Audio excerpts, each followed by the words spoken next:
Okay. Well, let me start by thanking the Society and the organizers for the prize. It's a great honor to receive it, and also for the opportunity to present my work to you today. However, Eric, I'm going to be talking about stuff I did after receiving the prize, and you can't take it back now. Okay, so mostly a very recent paper with Daniel Holtz and Bob Wald, and there's another paper coming soon with Alex Lubchaska. Not working. Anyway, let's switch to the brighter laser pointer and advance manually. So this project began in April of this year when the Event Horizon Telescope collaboration released this beautiful image. And we certainly wanted to know what are we looking at. And the concepts involved in the discussion given by EHT are a black hole shadow, a photon ring, an accretion disk, and a kind of jet launching region, which they call the funnel. Now, we knew a little bit about disks and at least what jets are, but we didn't know much about shadows and rings, so we started looking into it with the goal of sort of clarifying our own understanding, and we sort of decided that this clarification could be helpful to others too, and in the process, we at least concluded that the concepts of a shadow and a ring are not likely to be important for understanding this image. So my personal list includes just the accretion disk and maybe some role for the jet in terms of understanding this image.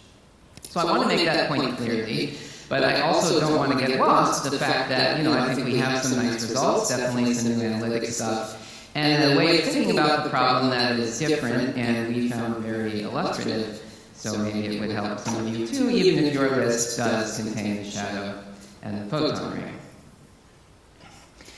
Okay, so let me start by reviewing some basic properties of null geodesics in Schwarzschild spacetime.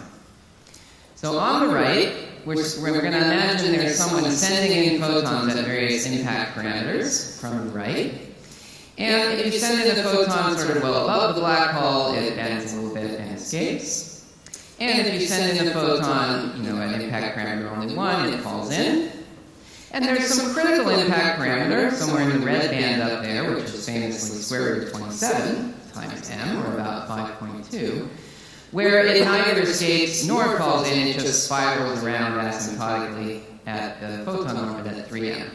That's the critical impact parameter. We're going to call it B critical, BC. And if you plot the number of orbits done by each photon, it shows up as a logarithmic divergence in that plot right at about 5.2.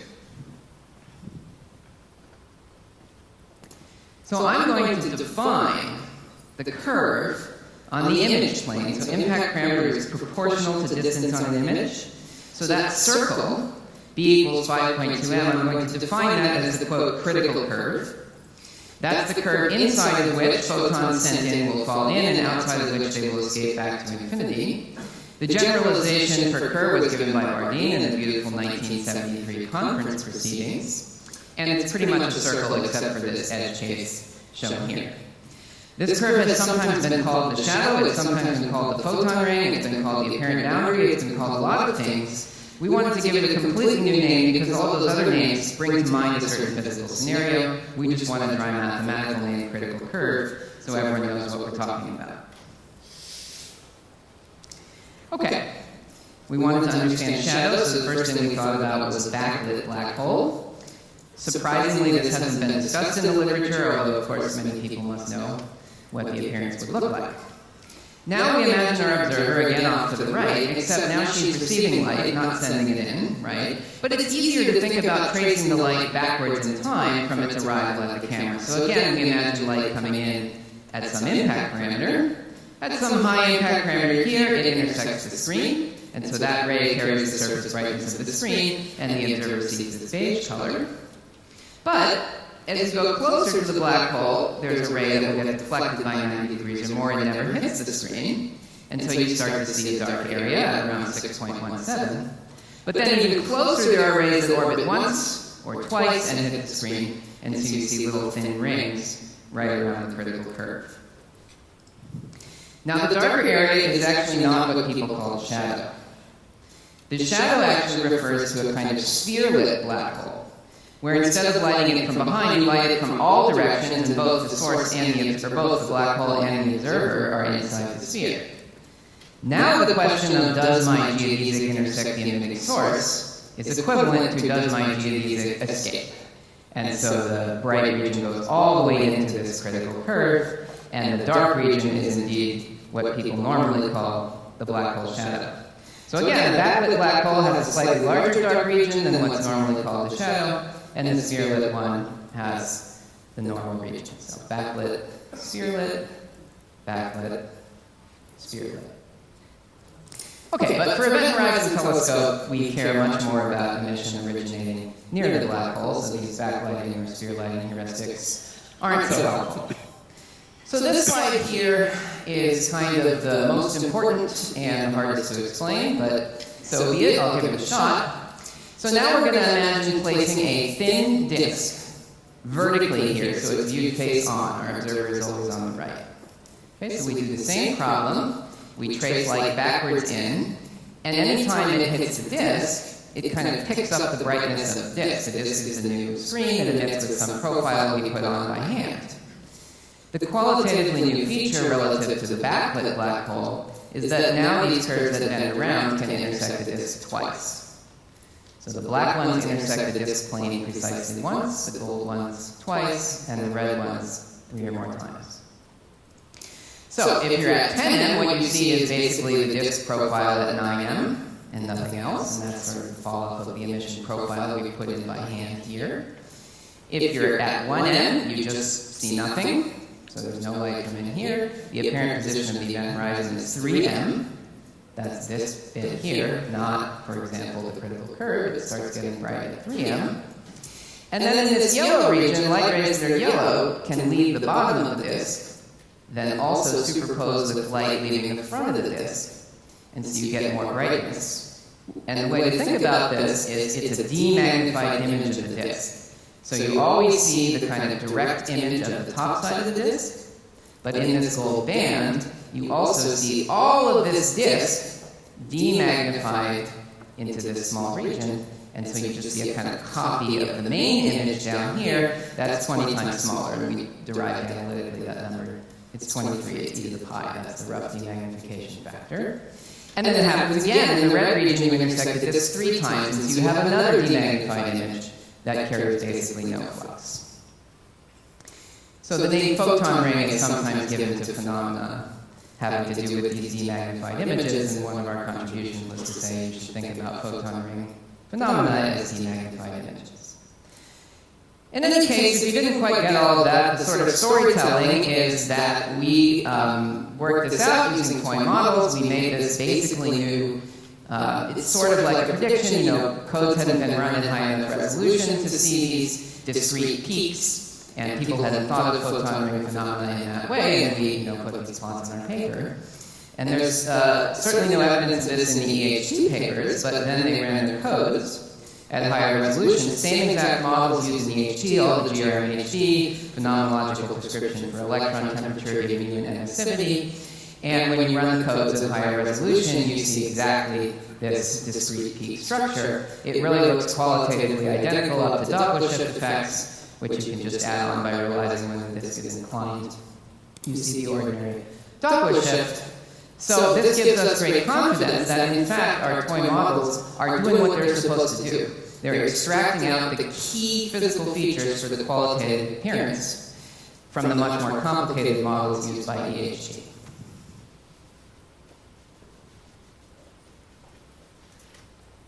So what will we do with these toy models? Well, what we're doing is a thin disk where we just put on the emission profile. We just say that's what it is. So we picked 3 emission profiles that seem reasonable to us. They all, of course, fall off far away from the disk. One of them goes into the innermost stable circular orbit. Another of them goes into 3M, slightly further in. And the last one goes all the way to the horizon, 2M. What do you see here in this second column? Well, the main thing you see is just an image of the profile. So this profile is emitted, and this profile is observed. And then from the kind of very strong lensing, you also see some not very important demagnified images of that profile. And in this case, the demagnified image is superposed. We assume the disk is optically thin. And in this case as well. All right, so in the picture, there's always a kind of thin ring at 5.2M.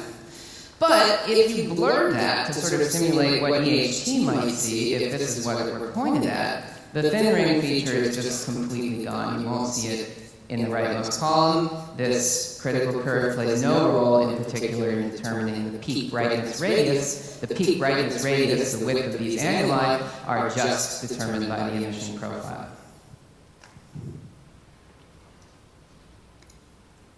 So here's my one slide commenting directly on EHT. The EHT paper suggests that a robust feature of emission models is that the observed emission will peak near the critical curve. And that's the sort of photon ring phenomena, and we definitely disagree with that statement. The photon ring is there, you can see it, but after blurring it just doesn't matter. It provides too little flux to really make an important contribution at the present resolution of the array. And so the kind of message is, what's important for understanding the image is not general relativity, it's not the kind of universal prediction of strong lensing, photon ring, etc. What's important is the astrophysics, the emission profile you put in. And if you want to do something like measure the mass, well, if you use something more like Model 1, 3 is closer to what EHT have, you'll definitely get a different mass. So I think discussion of the mass measurement should focus on the astrophysical modeling.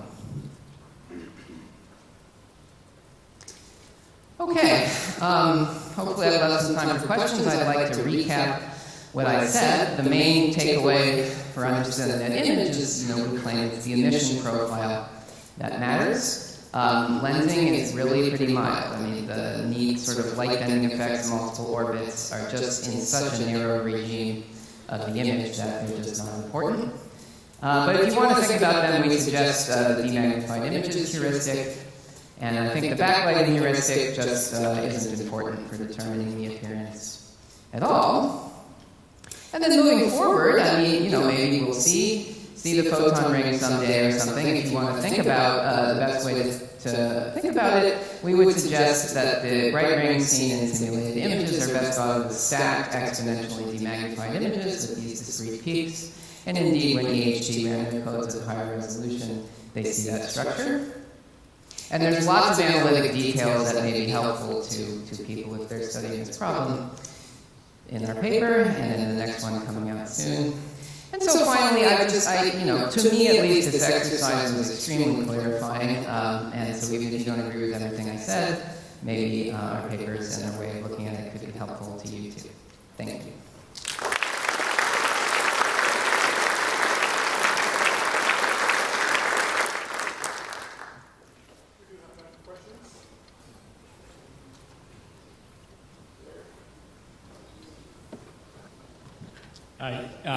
I think it's good that you do this, try to understand that better. I think we had a nice conversation in the coffee break. Just to clarify a few things, the shadow was not introduced by Bardeen in 73. That was motivated. We introduced it in our paper in 2000. Absolutely. Right? And the background was really that it's lit around. And actually, it is not as simple as people think. It's just not a mathematical simplicity. And what you point out in your models is very useful to understand it better, but it's sort of a very simplified version of reality. And if you look at your plot, right, you see, the peak, where the photon ring is. We call it actually the lens photon ring in our paper, in the EHT paper.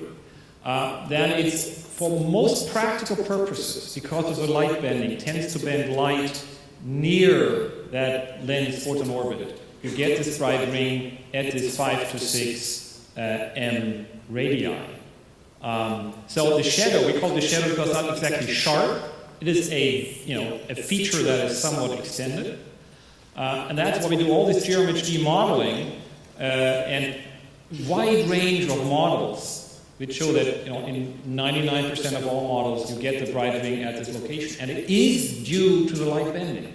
Whatever astrophysical model you use for a large range, the light bending makes you a ring roughly of that scale. Okay. So it's a difference, I think, between a purely mathematical approach to reality and something that actually takes into account. So maybe you can remind me as I answer all the things you said, because I do disagree with most of them. The criticism that ours are oversimplified. I can't emphasize enough that we made this plot first. and then George Wong at Illinois ran the code at higher resolution. These cross-sections were not presented in the EHT papers, right? We just made up our toy models that we thought would get the essence of it, and then when you see the cross-sections, they look the same. They have this shoulder, they go up, there's a double peak. So I think these toy models absolutely are useful in the conversation. Now, okay, now the issue of the shadow, I guess I would point out that this is the position of the dark area here is the lens position of the event horizon. That's true in the EHT simulation, it's true in our code where it's 3M. So I would have said the shadow here is 3M. It's not anywhere near the 5M that might be predicted by these backlighting heuristics. As for Bardeen versus you guys, yeah, Bardeen just defined the critical curve and made a few comments about backlighting. So I certainly wasn't attributing the shadow to him. It seems to me the shadow is a kind of amorphous name that gets used in a lot of different ways, from just a word for what you've seen to this critical curve itself, and those aren't always the same thing, as both our model and the EHT models illustrate. So that's why I'm shying away from the term. Did I cover everything you mentioned? I think you're closer together than you make it here. That's what I'm saying. Okay, well let's talk more and try to really get on the same page.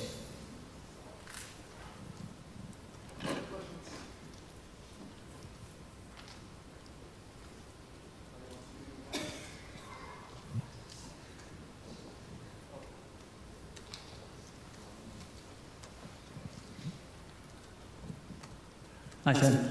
So, I would continue on the lines that Heino was mentioning. So I think we're actually closer to our conclusions than you think as well. And for example, when we're writing in the papers that the emission comes near from a region near the photon ring, I think we're not saying that most of the emission in the image actually originates from photons from the photon ring. So we're just saying we're using a simplified picture to suggest that it is the light bending that contributes to the enhancement. Can I stop you and just let you finish your question afterwards? Because I had a problem talking to Heino as well. That was the part of Heino's comment I forgot to respond to. I totally agree that in your models, the peak brightness occurs near the photon ring, okay, near 5.2M. However, I totally disagree that the reason for that is lensing. If you just eliminated this first demagnified image, second demagnified image, you just completely cut out all the strong gravitational lensing, this profile would still peak there. And that's true of the profiles used that come out of the EHT models. So the interesting question is, why do the models that EHT consider always have emission profiles whose apparent position peaks at 5.2M? Right? There are other models in Heaven and Earth whose apparent position would peak elsewhere, and you still see, like in this model, the apparent position peaks way outside the photon ring, and you see the photon ring come in here, and it's not important. So what I want to understand is why your models never look like this, always look like this, where even if you left out strong lensing, it would peak near the critical curve. I agree. That's a very important question to get to the bottom of. And of course, one of the issues for the discrepancy is that we're using data, you're not. So the images that we are showing are in agreement with a certain data set. So we show a selection of models. And the second thing that I would like to point out is that there is complexity in our models that is not present in yours. Yes, but the features such as density differences, temperature differences, magnetic field structure, and so on and so on. So, but it doesn't matter. The appearance is the same. All that matters is the emission profile. We guess one that looks kind of like what comes out of your complexity, and this is what you get, right? And only one minor final comment. So we've run internally, of course, our ray tracing codes at much higher resolution than we published in the papers. For example, 4,000 by 4,000 pixels, and we go beyond double precision, actually, using mathematical routines that use arbitrary floating point, beyond floating point arithmetics and stuff like that. So, and we've seen similar features like that. We just didn't publish it because we found them irrelevant to the data analysis that we've been doing. Okay. Okay, let's thank Simon again.